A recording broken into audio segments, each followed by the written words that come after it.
Hello and नमस्ते, welcome to bio express series. Tension नहीं, तैयारी करें स्मार्ट तरीके से। Bio express series 10 minute quick revision series in Hindi. तो आज इस सीरीज में हम टॉपिक लेकर आए हैं oogenesis का। oogenesis आपका ह्यूमन रिप्रोडक्टिव का बहुत ही इम्पॉर्टेंट पार्ट होता है और ये कह सकते हैं कि इम्पॉर्टेंट रोल प्ले करता है। तो oogenesis क्या है? आपका प्रोसेस, आपका क्या है?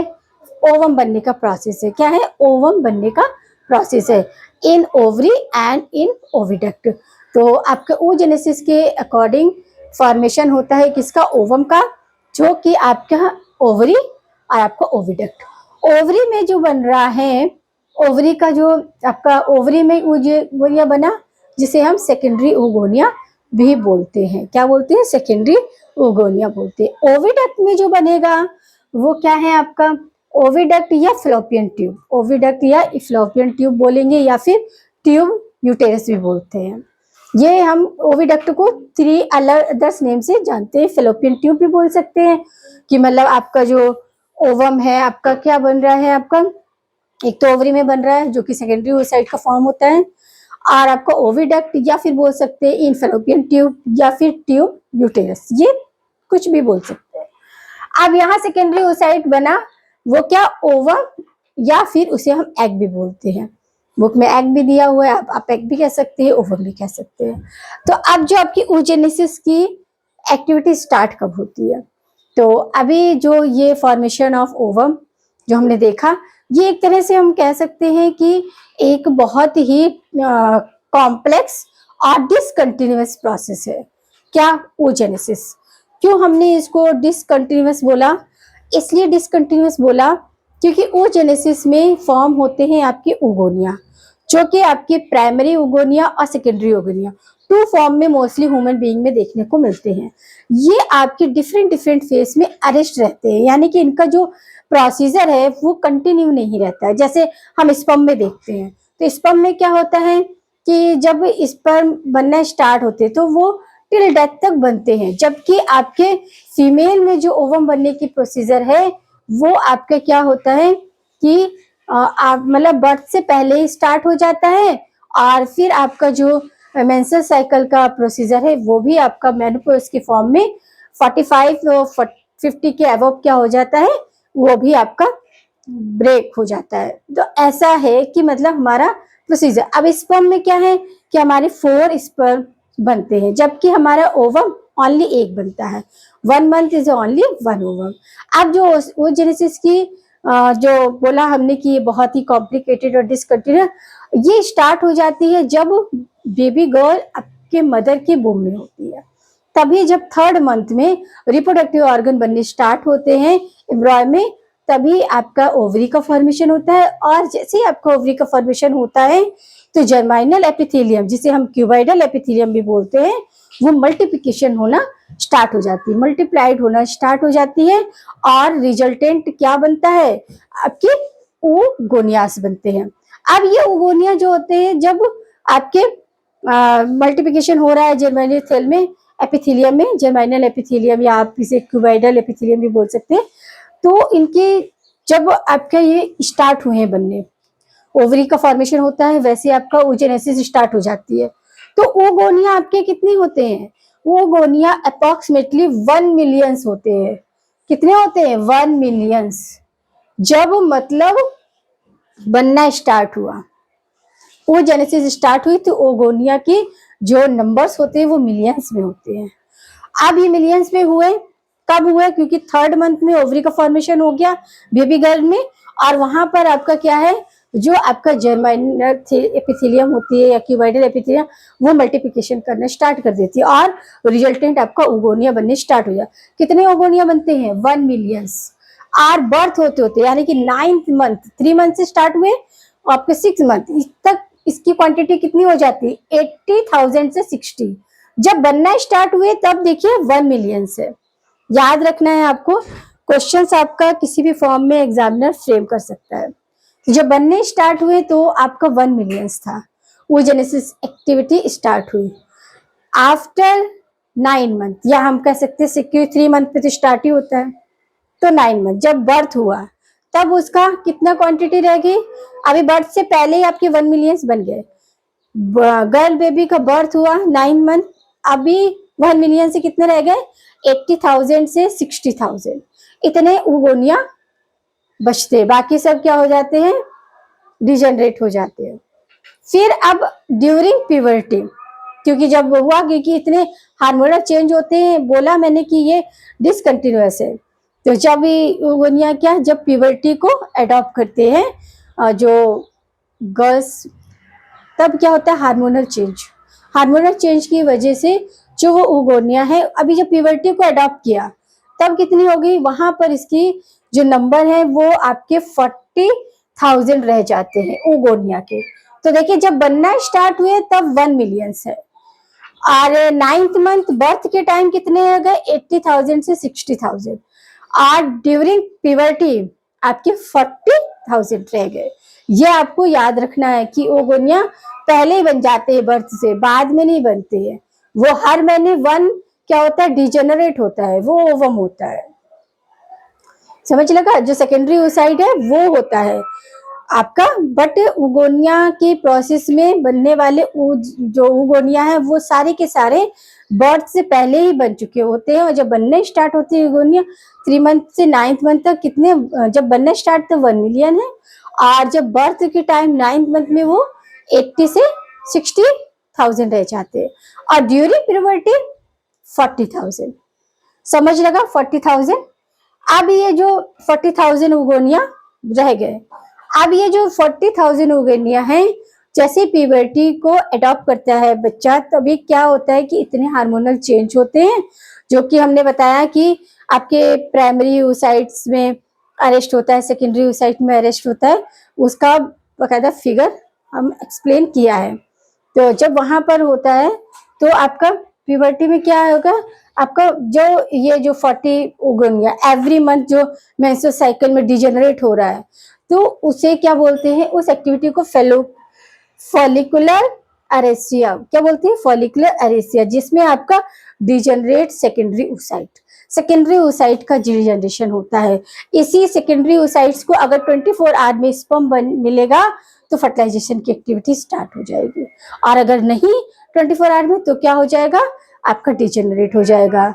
समझ लगा आपको, यहाँ पर oogenesis की, oogenesis क्या है, आपका प्रोसेस है ओवम बनने का, फॉर्मेशन ऑफ ओवम, 2 प्रोसीजर आपके इन ओवरी में भी प्रोड्यूस होते हैं, बनते हैं, और ओविडक्ट में। ओवरी में जो है वो उगोनिया, जिसे हम सेकेंडरी oocytes बोलते हैं, वहीं आपके ओविडक्ट या फेलोपियन ट्यूब या ट्यूब यूटेराइन भी बोल सकते हैं, यहाँ पर जो सेकेंडरी oocytes है ये कन्वर्ट होता है ओवम या एग में, ओवम या एग में। अब ये जो oogenesis की प्रोसेस है कब स्टार्ट हो जाती है, जब बेबी गर्ल अपने मदर के वूम में होती है, स्टार्टिंग आपका 3 मंथ, याद रखना है 3 मंथ में आपके रिप्रोडक्टिव ऑर्गन बनने स्टार्ट होते हैं, और जैसे ही आपकी ओवरी का फॉर्मेशन होता है उसमें क्या होता है, आपका जो जर्म एपिथेलियम होती है उसमें आपका मल्टीप्लिकेशन स्टार्ट हो जाता है, और आपका उगोनिया बनने स्टार्ट हो जाते हैं। जब स्टार्ट होते हैं तो इनकी क्वांटिटी 1 मिलियंस उगोनिया बने होते हैं। जैसे ही बर्थ होता है, यानी कि 3 मंथ से स्टार्ट हुए, 9th मंथ जब बर्थ हुआ बेबी का, तब ये कितने रह गए, 80,000 से 60,000 उगोनिया।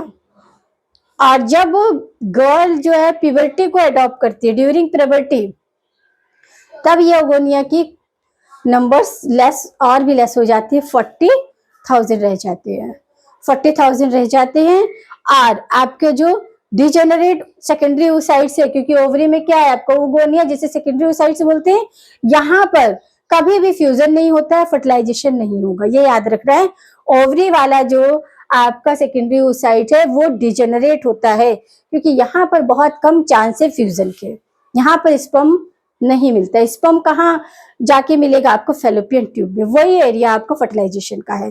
तो ओवरी का क्या है, एवरी मंथ मेंस्ट्रुअल साइकिल के फॉर्म में क्या होता है, सेकेंडरी oocyte डिजेनरेट होती है।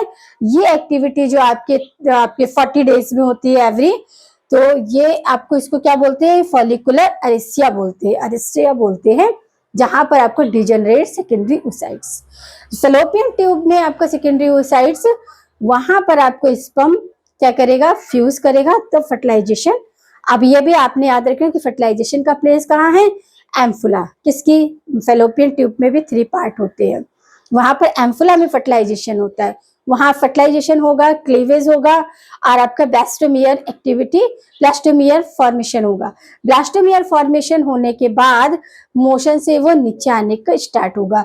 और इम्प्लांट, अभी देखिए जिस तरह फर्टिलाइजेशन का प्लेस आपका एम्फुला है, फेलोपियन ट्यूब में 3 पार्ट है, एम्फुला, इस्थमस और आपको फंडिबुलर। एम्फुला रीजन आपको फर्टिलाइजेशन के लिए क्या रहता है, सफिशिएंट है। वैसे ही इम्प्लांट के लिए भी आपको याद रखना है यूटेरस की एंडोमेट्रियम, एंडोमेट्रियम में आके ब्लास्टोसिस इम्प्लांट होगा, ये पर्टिकुलर राइट प्लेस होता है। अदरवाइज अगर कहीं और इम्प्लांट हो रहा है, जैसे फेलोपियन ट्यूब में ही कहीं भी हो सकता है इम्प्लांट, या फिर कभी कभी आपके एब्डोमेन में भी चला जाता है, तो यहाँ पर ये हो रहा है, तो ये क्या है, ट्यूबर आपका क्या है, आपका इक्टोपिक प्रेगनेंसी होती है, वो क्या है आपको।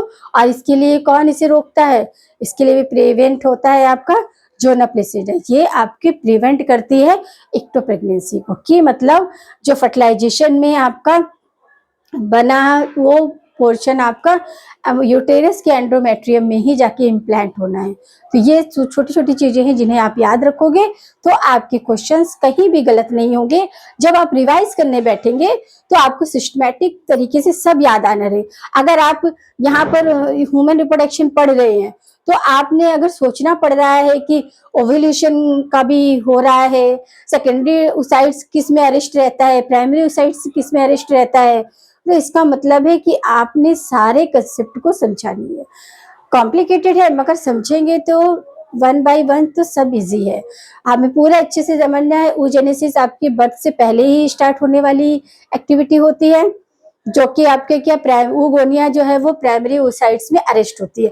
प्राइमरी oocytes में भी कहाँ, एनाफेज फर्स्ट के डिप्लोटीन फेज में, जो जब तक रहती है अरे जब तक प्यूबर्टी को अडॉप्ट नहीं कर लेता है बेबी प्यूबर्टी को अडॉप्ट कर लिया, वहां पर क्या होता है कि प्राइमरी oocytes आपका डिवाइड होकर सेकेंडरी oocyte और पोलर सेल में कन्वर्ट। सेकेंडरी oocyte वापस आपका मियोसिस सेकेंड में एंटर कर जाती है, सेकेंड में एंटर कर जाती है और वहां पर फिर क्या बनाती है, सेकेंडरी oocytes बनाती है। और सेकेंडरी oocytes भी आपका अरेस्ट रहता है मेटाफेज सेकेंड में, जो कि आगे जब तक उसे स्पर्म से एनाफेज का आपका एनाफेज कॉम्प्लेक्स नहीं मिलता है, प्रोमोटिंग कॉम्प्लेक्स, तब तक आगे कोई एक्टिविटी नहीं होती है, वो मेटाफेज में ही अरेस्ट रहती है। स्पर्म के ना मिलने पर डिजेनरेट हो जाती है। समझ लगा कि सेकेंडरी oocyte डिजेनरेट हो जाती है कहाँ, स्पर्म के ना मिलने पर। तो ये हमारा क्या था। अब यहाँ पर एक बात और भी कि जो oogonia बन रहे हैं तब आपका मियोसिस हो रहा है या माइटोसिस, बच्चे बहुत कंफ्यूज रहते हैं। यहाँ पर माइटोसिस हो रहा है, जब आपका जर्मिनल एपिथेलियम से oogonia बनेंगे तो यहाँ पर क्या होगा, डिवीजन माइटोसिस होगा। याद रखना है आपको, माइटोसिस होगा जब आपका प्राइमरी आपका oocytes बन रहे हैं, सेकेंडरी oocyte, वहां पर मियोसिस फर्स्ट और मियोसिस सेकेंड होगा। क्लियर, बिल्कुल आपके कंसेप्ट क्लियर होने चाहिए कि जब आपके oogonia की प्रोसेस हो रही है, oogonia बन रहे, तो वहां पर डिवीजन माइटोसिस होगा। क्यों, क्योंकि क्यूबॉइडल एपिथेलियम मल्टीप्लिकेशन हो रहा है। मल्टीप्लिकेशन, तो मल्टीप्लिकेशन आपका क्या है, माइटोसिस में होता है। और फिर आपका जब प्राइमरी oocytes बन जाएगा, जब ग्रोथ फेज में एंटर करके प्राइमरी फॉलिकल और आपका प्राइमरी oocytes का फॉर्मेशन होगा, वहां फिर अरेस्ट हो जाएगा ये जाके एनाफेज फर्स्ट के किस वाली कंडीशन में, डिप्लोटीन में, जो कि ड्यूरिंग प्यूबर्टी तक अरेस्ट रहेगा। प्यूबर्टी अडॉप्ट करते ही हार्मोन्स चेंजेस होते हैं, उसके इफेक्ट से क्या है, वहां पर फिर ये ओपन होगा, आपका मियोसिस सेकंड में एंटर करेगा, सेकेंडरी oocytes, फिर जाके अरेस्ट हो जाएगा आपका मेटाफेज। तो ये रहा कंसेप्ट, जो कि मैं उम्मीद करती हूँ कि आपको बहुत बेहतर तरीके से समझ आएगा होगा।